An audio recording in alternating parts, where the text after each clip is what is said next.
Fake news को narrative स्थापित करने के लिए इस्तेमाल करने वाला वर्ग आपको कभी नहीं बताएगा कि इसने देश को किस सीमा तक नुकसान पहुंचाया है। फेक न्यूज देश भर में लोगों की हत्या करवा सकती है तो एक राज्य को दंगे के हवाले भी कर सकती है। मणिपुर में हिंसा के विभत्स दृश्यों का एक कारण फेक न्यूज भी है, जिसमें तोड़ मरोड़ कर फैलाए गए मैसेज ने राज्य को अस्थिर कर दिया है। अगर आप मणिपुर की स्थिति से चिंतित हैं तो आपको ये वीडियो जरूर देखना चाहिए, ये जानने के लिए कि किस प्रकार फेक न्यूज फैलाकर राजस्थान, उत्तर प्रदेश और अन्य राज्यों में मणिपुर की स्थिति दोहराने का प्रयास किया जा रहा है। नमस्कार, मैं हिमांशी, स्वागत है आपका हमारे साप्ताहिक कार्यक्रम पैम्फलेट पर्दाफाश में। शुरू करते हैं फेक न्यूज नंबर 5 से। फेक न्यूज का उद्देश्य स्वयं के एजेंडे का प्रचार करना है। इसमें धर्म का एंगल जोड़ दिया जाए तो इसे संभालना मुश्किल हो सकता है। ऐसा ही मामला उत्तर प्रदेश के अयोध्या जिले से सामने आया। यहाँ एक मंदिर में फंदे से झूलती हुई एक युवती का शव मिला। इसी को आधार बनाकर फेक न्यूज चला दी गई कि युवती के साथ रेप करके उसे मंदिर में फंदे से लटका दिया गया।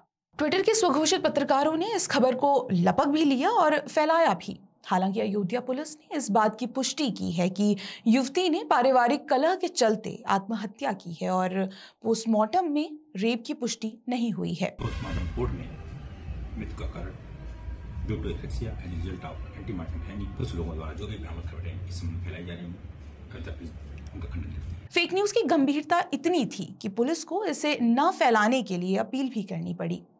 मंदिर, दुष्कर्म और महिला शोषण के जरिए अपना एजेंडा फैलाने वाले आक्रामक स्थिति उत्पन्न होने पर क्या उनकी जिम्मेदारी लेंगे? चलिए आगे बढ़ते हैं फेक न्यूज नंबर 4 की ओर। चंद्रयान 3 की सफल उड़ान के बाद पंडित नेहरू को लेकर फेक न्यूज फैलाने वाली लॉबी को सफलता हासिल नहीं हो पाई। हालांकि मिशन की सफलता में ग्रहण लगाने के लिए कोई फेक न्यूज तो चाहिए ही थी, इसलिए एक नहीं तो दूसरी फेक न्यूज की ओर बढ़ गए। फेक न्यूज के झंडाबरदार द वायर और दैनिक भास्कर ने चंद्रयान मिशन पर काम कर रहे इंजीनियर्स की सैलरी को लेकर फेक न्यूज फैलाई। इन फेक न्यूज पेडलर्स ने दावा किया कि चंद्रयान 3 पर काम कर रहे इंजीनियर्स को पिछले 17 महीने से सैलरी का भुगतान नहीं हुआ है।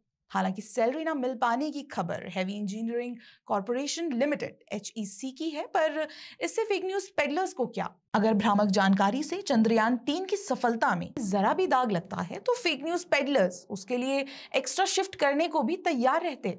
होमवर्क की कमी रहे या अति उत्साह, नेतागण आरोप प्रत्यारोप के बीच में फेक न्यूज फैला ही देते हैं।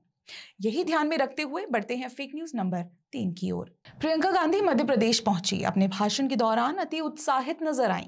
प्रियंका ने दिलचस्प जानकारियां शेयर की। ये जानकारियां उनके लिए रहीं जो राहुल गांधी और प्रियंका गांधी को सुनते हैं। बाकियों को इस जानकारी ने सोचने पर मजबूर कर दिया कि अरे, ऐसा भी संभव है क्या?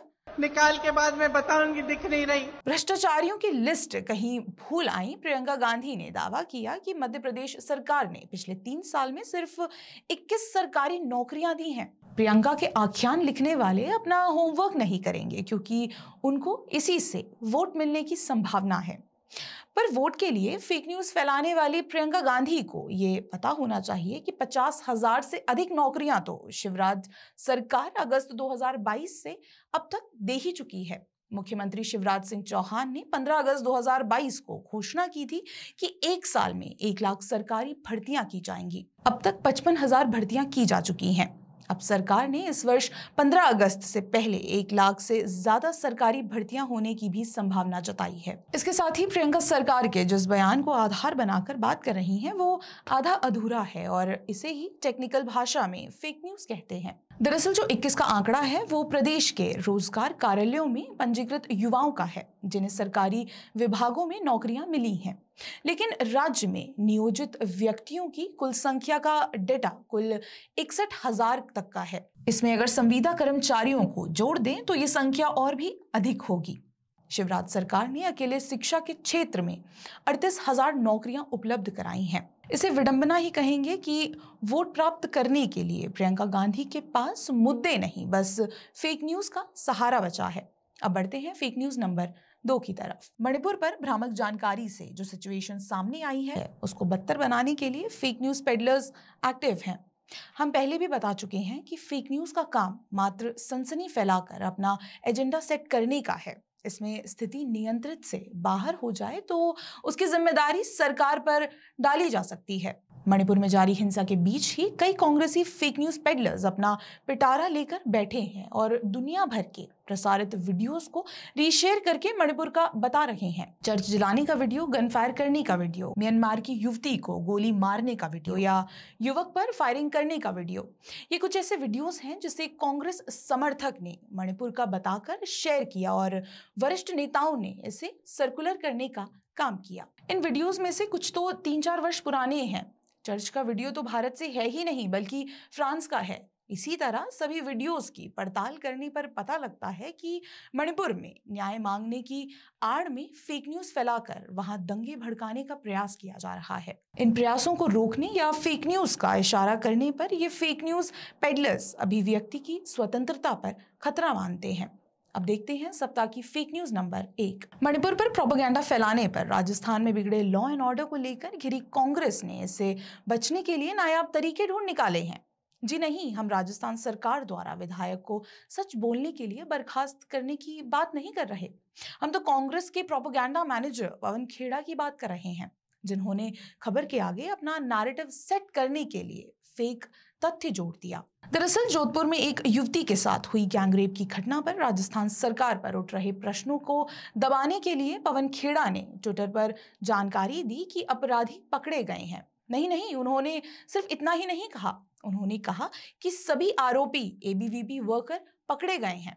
पवन खेड़ा की नॉलेज गजब की है। पुलिस की प्राथमिक जांच में अभी तक आरोपितों की एबीवीपी से संबंध सामने नहीं आए हैं। उसके बारे में अभी तक अनुसंधान किया जा रहा है, मगर अभी तक के अनुसंधान से उसके पास ऐसे कोई डॉक्यूमेंट वगैरह नहीं मिले हैं।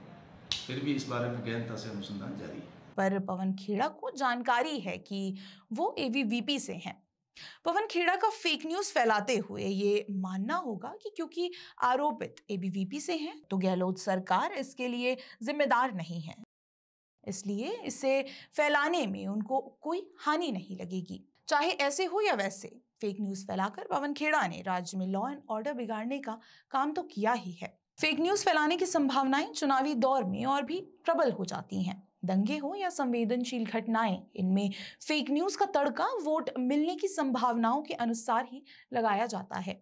इन्हीं संभावनाओं को ध्वस्त करने के लिए हम अगले सप्ताह फिर मिलेंगे। तब तक के लिए आप देखते रहिए द पैम्फलेट। धन्यवाद।